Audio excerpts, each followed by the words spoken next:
Your attention span isn't broken.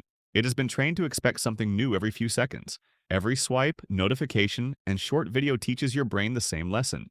The moment something feels boring, escape. So for the next 7 days, we're going to reverse that training. And no, you don't need to delete every app, wake up at 5 in the morning, or live like a monk. Day 1. Remove the obvious triggers. Turn off unnecessary notifications, move social media off your home screen, and keep your phone out of reach while you work. The goal isn't stronger willpower, it's fewer temptations.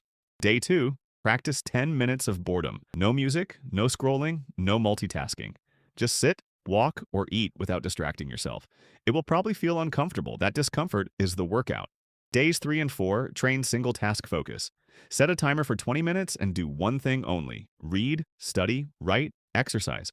When you feel the urge to switch tasks, notice it, but don't obey it. You're teaching your brain that boredom is not an emergency. Day 5. Replace cheap dopamine with earned dopamine. Complete something difficult before you start scrolling. Clean your room, finish a workout, complete one important task. Make entertainment the reward, not the default. Day 6.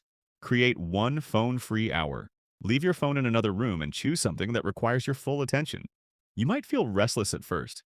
That's not failure. It's proof that the habit is being challenged. And on day 7, test yourself. Choose one meaningful task and focus on it for 45 minutes. No phone, no extra tabs, no switching. Then ask yourself, was focusing actually impossible, or had I simply stopped practicing it? Your attention span won't become perfect in 7 days, but if you follow this plan, you'll prove something much more important. Your focus isn't gone. It can be trained.